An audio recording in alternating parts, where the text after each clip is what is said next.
Hello. This is Alonzo Bodden. I want to welcome you to episode 292 of my podcast, Who's Paying Attention? I'm going to tell you it is 12:30 a.m. And I actually like this time of night.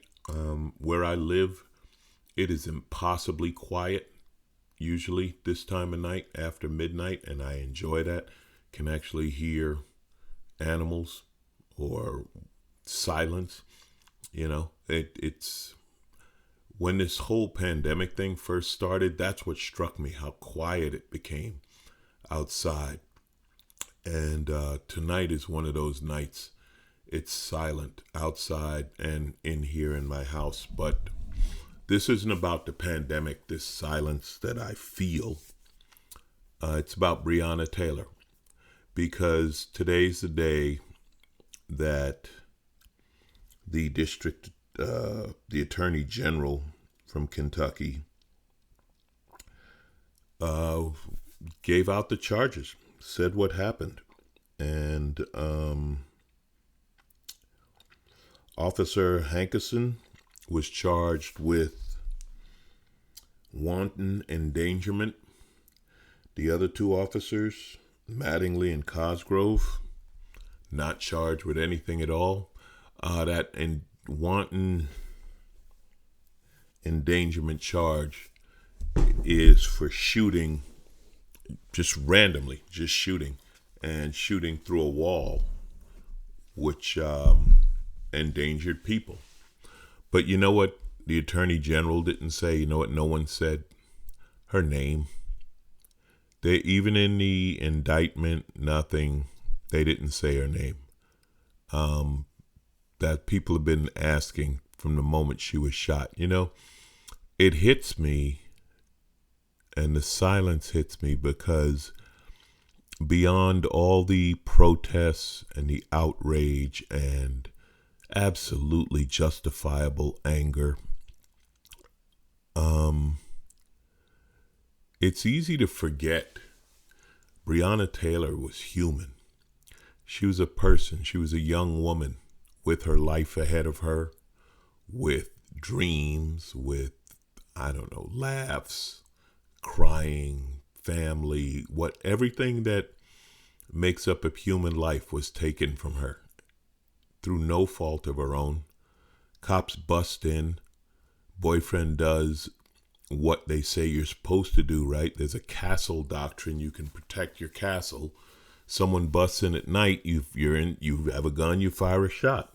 Turns out it was the cops. They open fire and they kill her. And one cop is charged because he may have shot through a wall. Shooting through Breonna Taylor meant nothing. They didn't say her name. Her life, this is a thing with Black Lives Matter. This is the state of Kentucky saying, no, they don't. They absolutely don't matter. Breonna Taylor's life didn't matter. Now, some will say there was a $12 million settlement, and yes, so that's, it doesn't bring her back. I mean, good for them to get the money and whatever goes along with it, but they didn't say her name. They have no respect for her life as a human. There are many, so many, that believe that believe her life is of absolutely no value. So when they say, do Black Lives Matter? Or what does Black Lives Matter mean? Or this is a black life that didn't matter to millions. Yeah, millions, with the counter protesters and Trump's Antifa bullshit and all of that. They have zero compassion. They can't imagine that being their sister or daughter or cousin or any woman in their family. Hers was a life, and it's gone. And I think we need to take a minute to acknowledge that. Beyond the protests and all the noise, just a minute in the quiet to acknowledge how sad and tragic it is that that woman was killed that night, and it means nothing. except for, shooting through a wall. And they knew this was coming. This isn't news because they started the preparation a couple of days early. They put barricades in downtown Louisville. They declared a state of emergency. They brought in every cop they could find because they knew this bullshit was going to happen. Regarding the 12 million, I read somewhere, someone had an idea that I love. They say that these settlements should be paid out of the police pension fund. Imagine how quick they'd stop shooting if their pension money started going to the victims. Wow. What a great idea. And 2 cops were shot in the protest, and that's not good. And I don't condone that by any means. Very few people. There's a few people who do, but the vast majority don't. It's really strange, my relationship with police departments and so on, because in my career, I've worked with cops. I've done benefits for them, golf tournaments, charity stuff, and I can sit here and tell you all day about good cops, about cops having a sense of humor and so forth. I know a lot of comics who've done these things and not politically, just because they ask us to, or a comedy club asks you to, or there's some benefit or something. But it's hard right now, man. It's hard because this shit is going on and it's our lives don't matter. And it's hard to help you, and it's hard to look at the good cops without looking at the bad cops. And it's just, man, I don't know. But, and I'm going to move on from this. When I started setting up to do the podcast, I will admit I was very emotional, very sad over Breonna Taylor. I was more sad about her and her life than angry about the bullshit legal system and letting the cops off once again. To me, her life is more important than them getting away with it, if that makes sense. The sadness of the loss of her life means more than the anger at these bastards walking away laughing, which they are. They beat the system. So that's it. I'm going to stop there. I could keep going, but let's talk about some other thing. This surprised me. It's a shame. I watched that Netflix special, The Social Network.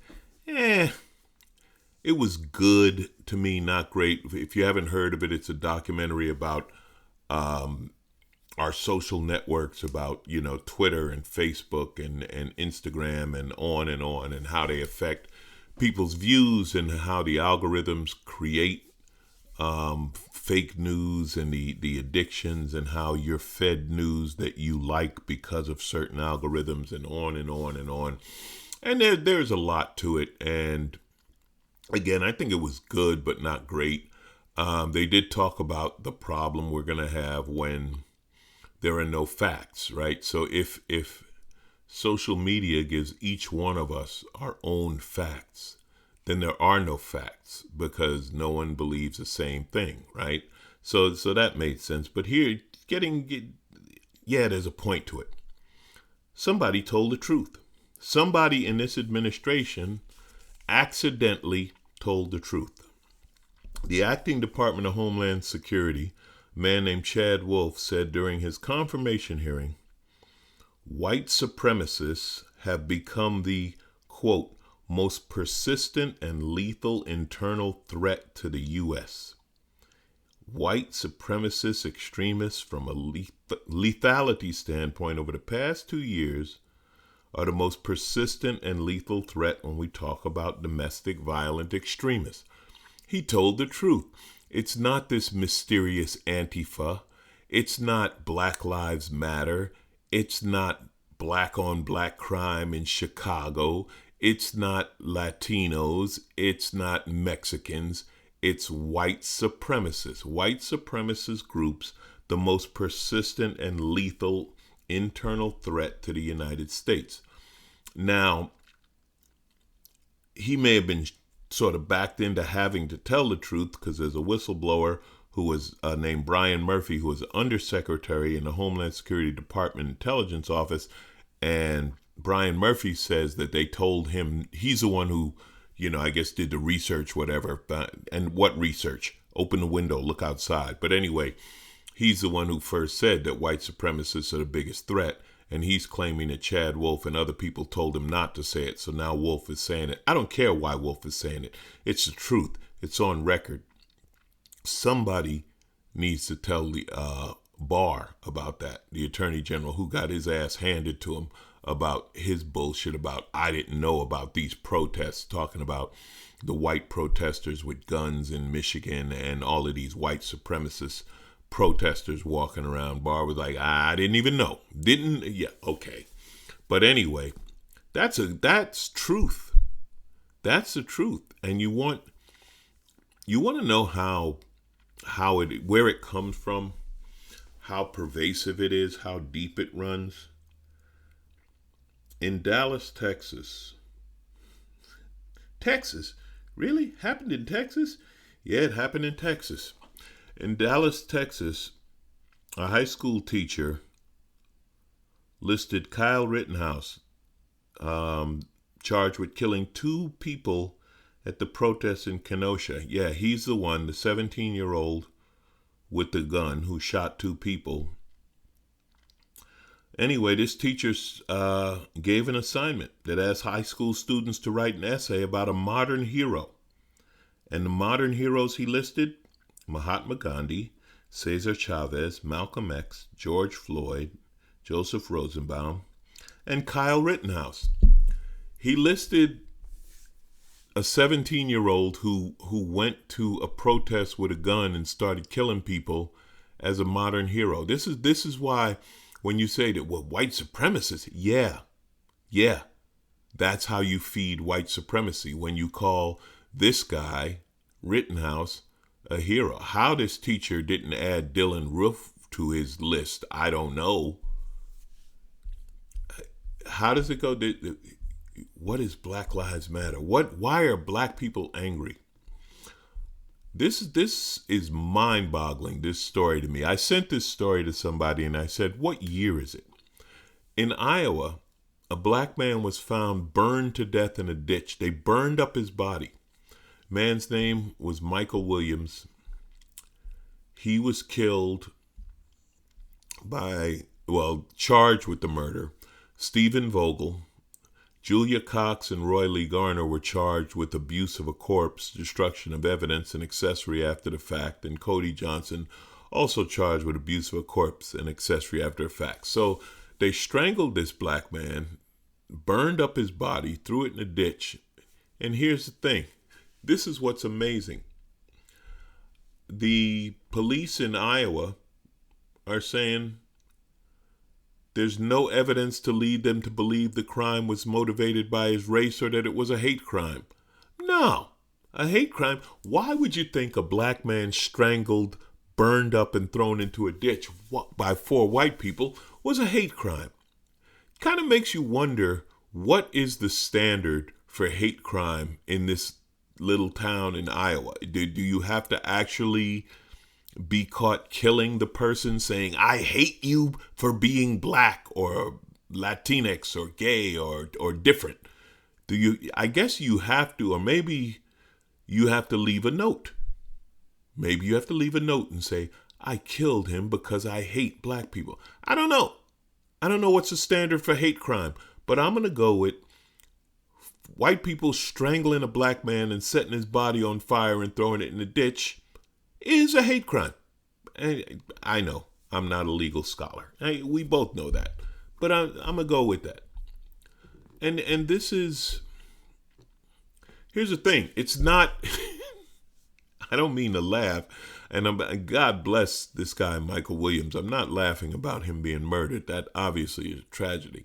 But the outlandish, like they're so emboldened now. And make no mistake, this all comes from Trump. Trump leads the charge. Trump opened the door for them to be this emboldened. But they're so emboldened now to say, we don't give a shit. We don't care. Don't bother us with law, constitution, civil rights, and we don't give a shit. We'll kill him, burn up his body. Hate crime? No. Why would you think that? More 2020. Ruth Bader Ginsburg died last week. And the Notorious RBG fought the good fight. She fought cancer, her life exemplary in fighting for women's rights, women's reproductive rights, civil rights for everyone, and on and on and on. Her entire life was a battle. So she's gone. And of course, the first thing turtle-ass McConnell says is, well, we got to get another Supreme Court justice right away. Now, if you remember in 2016, McConnell said you can't get a new Supreme Court justice, with a presidential election coming up because you have to leave it up to the people. See, it was going to be up to the people, but now, because a Republican is a president, and this is their logic, which I don't even understand to cover their hypocrisy, that for some reason, since there's a president and the Senate are both Republican, the people have already spoken, so they got to replace really quick. And the candidates they're looking at for replacement are horrible. But anyway, they've been calling out these Republican senators on this, and they don't care. Lindsey Graham was on the news explaining his bullshit, and Ted Cruz was on the news claiming his bullshit about why it's different and blah, blah, blah. They're even talking about Ted Cruz as a possible justice, which is horrible. Anyway, Lisa Murkowski, the Alaskan Republican senator, says, and Collins, they both say that they're not going to vote for the new Supreme Court justice. Yeah, right, Collins, like we believe you. Yeah, you said you weren't going to vote for Kavanaugh. They're going to do it, and I don't blame them, because we knew they were scumbags going in. And RBG, the Notorious RBG, Justice Ginsburg, she tried. She was sick. She was old. She tried to hang in. She said her dying wish is that she's not replaced until after the election. No, this goes back to all the Democrats who couldn't vote for Hillary. I can never vote for Hillary. Bernie got robbed. I'm not going to. Yeah, this is it. So now another conservative justice on the court, and the only hope on saving the Supreme Court, and make no mistake, the Supreme Court is what matters, okay? Brown versus Board Education and on and on. Supreme Court decisions matter. Roe v. Wade, okay, legalizing abortion. Let me tell you something. They ban abortion. They don't care because it doesn't ban their daughters from having abortions. Their daughters, they're all rich. Their daughters will fly to Europe and go on a little vacation and take care of a problem and come back home. That's how they used to do it, and they'll do it again. So the only hope that the Democrats have is to win the presidency and the Senate and to expand the Supreme Court. I believe they said the number would be 13 justices to make it fair again. That's a long shot. That is a long shot. But those emails, you couldn't vote for Hillary. Well, this is what we get. Garbage in, garbage out. Works with computers and governments. Dave Chappelle has done it again. I know, what a shift, right? Well, I got to shift to the good stuff. Dave Chappelle won an Emmy for his Netflix special, Sticks and Stones. If you remember, the critics destroyed it, said it was terrible, blah, blah, blah. I think it got on Rotten Tomatoes, if I remember, it was like the critics gave it a 0 and the fans gave it a 99, if I remember. Well, it turns out the fans were right, because Dave Chappelle won an Emmy, and in his acceptance speech, look it up. Look up Dave Chappelle Emmy 2020. Watch his acceptance speech. He simply tells critics to shut the fuck up forever. You don't know what you're talking about. Once again, kudos to Dave. I'll give you one line from the speech that was great. He thanked his wife and he said, because for the last 25 years, she's had to put up with being married to the greatest comedian ever. God bless you, Dave. I love that. Let's shift into stupid, because you can't not shift into stupid. In Idaho, yeah, I'm laughing. Paul Van Noy, a senior pastor at the Candlelight Christian Fellowship, has been in the intensive care unit for 11 days after he contracted COVID-19. Of course, he told his flock they didn't have to wear masks. He didn't believe it. You know who likes masks, Pastor? Jesus. Apparently, Jesus likes masks. You didn't wear your mask, and you got the virus, and now you're in ICU. Understand the governor of Missouri, another anti-masker, also got the virus. Don't tell me that the virus is a Democrat. Man. Oh, stupid is as stupid does, said Mr. Gump. Patagonia, which is the high-end outdoors apparel maker, you've seen their fleece. If you haven't, just go to Seattle. Lord knows they wear it. Go to Seattle. They were all wearing fleece. Well, the Patagonia company, on the tags of all of their clothes, just put a little note saying, "Vote the assholes out." And they're talking about all these people who deny global warming, who deny climate change.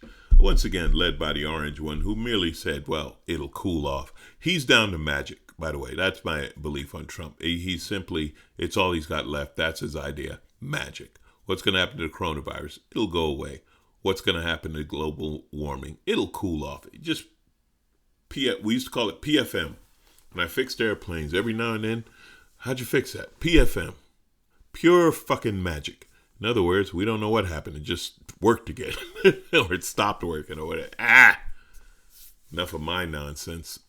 So, vote the assholes out. The key word there is vote, but I like the asshole word thrown in. Finally, I'm going to tell you, a friend of mine sent me a thread on Reddit about me. Apparently, there was a Reddit thread saying that I am underrated as a comedian. I am flattered by that. I have mixed feelings. I'm flattered, but I feel kind of bad in that, man, I guess I haven't worked hard enough on my publicity, or else I'd be rated harder. Or I can go with Dave and just say, fuck the critics forever, which I like. I like that. But I you know what? I appreciate you guys. There are people here who support me, who listen. I get some beautiful emails from fans for doing this podcast, for doing Wait, and for doing my comedy. They say it gives a voice. I try to stick to my voice. I try to be a voice of reason and funny at the same time. It ain't easy, folks. It ain't easy. Thank God for stupid. Thank God for stupid people that make my job a little easier. Like I said, Jesus told you to wear a mask. You didn't listen. So if I'm underrated on a wide scale, so be it. My life ain't bad. I get to tell jokes and play with motorcycles, and I got some of the coolest, nicest fans that anyone could have, which is all of you guys. Who's paying attention? You are. Take a moment. Think about Breonna Taylor. Say her name. Let's honor the memory of not just the politics, not just the anger, but the just simple honor of her life, a woman's life, a black woman's life, because black women's lives are so often underrated. On the topic of black women, Amanda Seales is a comedian, actress that I absolutely love, and she was on the reel for a minute, and they've stolen ideas from her. If you don't know who Amanda Seales is, look her up. Look her up, Seales. I love Amanda Seales, and that woman is strong, and I appreciate her. So that's it. I love you guys. Keep listening. I tell people over and over, keep laughing so they wonder what you're up to.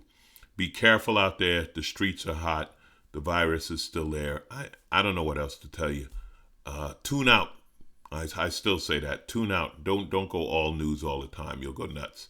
Thank you, thank you, thank you. Who's paying attention? You are, and I appreciate it.